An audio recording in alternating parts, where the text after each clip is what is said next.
प्रधानाचार्य साहब, हमारे साथ स्कूल में काम करने वाले मेरे छोटे भाई बहन, एसएमसी अध्यक्ष व गांव के ग्रामीण लोग व प्यारे बच्चों, आज हम 77वां स्वतंत्रता दिवस मनाने के लिए एकत्र हुए हैं।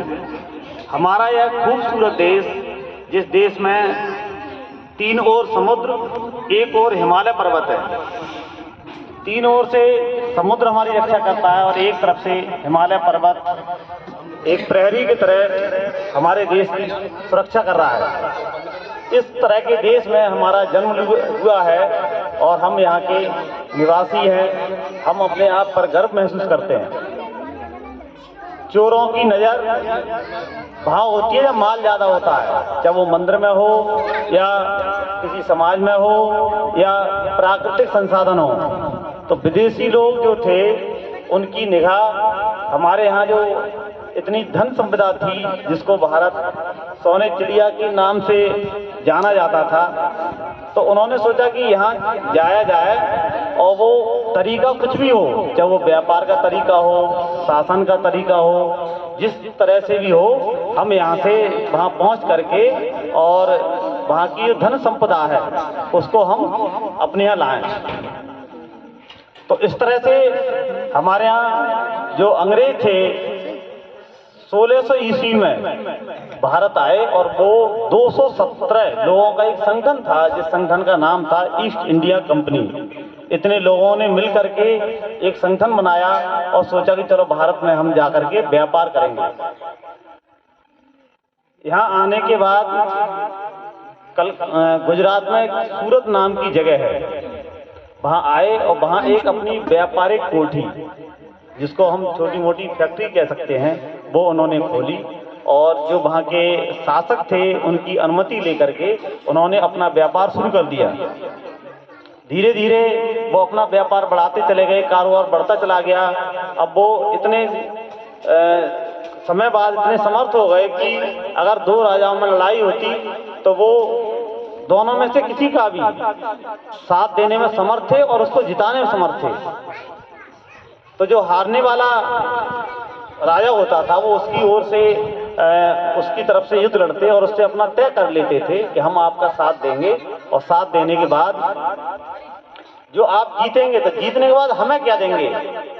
तो वो राजा उनको, उसे भी लालच रहता था कि मेरी तरफ से लड़ेंगे तो विजय मेरी होगी, तो मैं बदले में इनको 4 गांव, 5 गांव, 10 गांव, जो भी उससे तय होता था वो उसको दे देते थे और उसका लगान जो भी कुछ आता था वो उसके अपना उससे व्यापार में शामिल कर लेते। इस तरह धीरे धीरे वो अपना साम्राज्य बढ़ाते चले गए।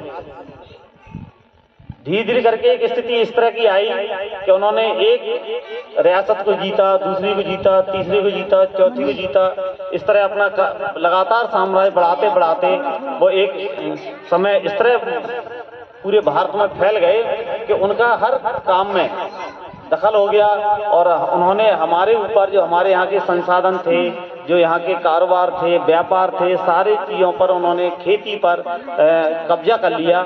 और आज तो इस तरह की स्थिति है कि जो प्राइवेट फैक्ट्रियाँ हैं, अगर हम उसमें काम करने जाते हैं तो चाहे वो कम पैसे दे, ज़्यादा पैसे दे, कम पैसे देगा तो हम नहीं जाएंगे काम करने के लिए। लेकिन उस समय इस तरह की स्थिति नहीं थी। उस समय ये था कि हम आपको पैसे दें या ना दें, लेकिन आपको काम करना पड़ेगा। ये है गुलामी।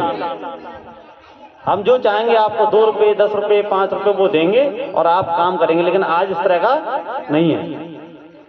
तो हमारे देश के लोगों को जब ऐसा लगा कि इन्होंने जो हमारे हक अधिकार हैं उन सब पर कब्जा जमा लिया, सब उनकी मनमर्जी चलती है, जैसा वो कहते हैं हमें वैसा करना पड़ता है, हमारे लिए अपनी कोई स्वतंत्रता नहीं है, ना हमारी धार्मिक स्वतंत्रता है, ना आर्थिक है, ना राजनीतिक है, किसी तरह की नहीं है। तब उन्होंने विद्रोह की सोची कि हम इनको, ये बाहर से आए हुए लोग हैं, हमारे ऊपर शासन करते हैं यहाँ, और क्यों ना हम इनको जहाँ से आए वहीं से हम इनको भेज दिया जाए।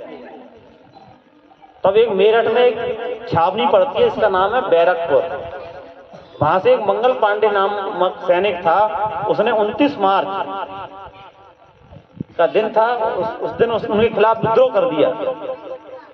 तो इस तरह से धीरे धीरे ये वो विद्रोह सफल तो नहीं हुआ, क्योंकि जो हमारे यहाँ जो राजा थे वही उसके कुछ अंग्रेजों के सहयोग में थे, उसके खिलाफ पूंजीपति लोग और भी तमाम तरह के लोग उसके साथ नहीं थे, इसलिए वो कुचल दिया गया। और अंग्रेजों की जो सैन्य क्षमता थी उस समय अपने आप में सुदृढ़ थी। इससे हम जब पीछे जाएं तो पीछे तमाम तरह के हमारे यहाँ राजा महाराजे हुए, जिसमें मुगल हैं और ये तमाम अन्य राज्यों में रहे। उससे पहले वैदिक काल रहा, उससे पहले और पीछे की सभ्यता है, सिंधु सभ्यता रही, जिसका पता हमें 1921 में पता चला है। अभी लगभग कितने 100 साल लगभग हुए होंगे इसके लिए, 200 साल पहले। तो आज़ादी की जरूरत क्यों पड़ी?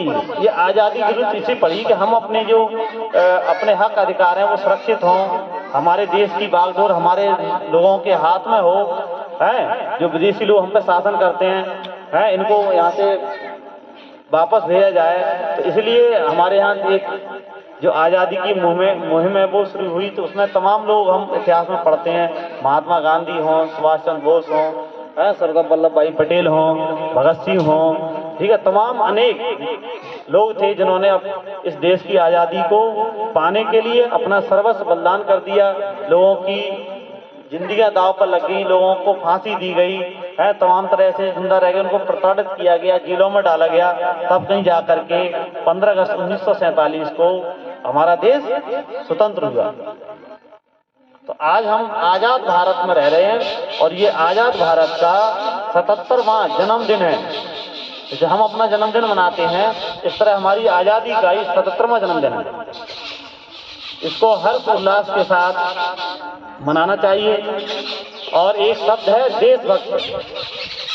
जैसे सर ने बताया कि जिसका जो काम है वो अपना काम पूरी ईमानदारी से करे, चाहे वो कबाड़ा बीनने वाला है, चाहे कूड़ा बीनने वाला है, या राष्ट्रपति है, प्रधानमंत्री, कोई भी है, अगर वो अपना काम पूर्ण रूप से निभा रहा है अपनी जिम्मेदारी को, तो वही उसकी देशभक्ति है। ठीक है, उसके लिए कोई सर्टिफिकेट नहीं है, कुछ नहीं है, अपने आप में एक संतुष्टि है कि हाँ मैं देश के लिए कुछ काम कर रहा हूँ, ये मेरा कर्तव्य, तो मैं इसको निभा रहा हूँ। ठीक है, मैं अपनी बात यही समाप्त करता हूँ। जय भारत, जय हिंद।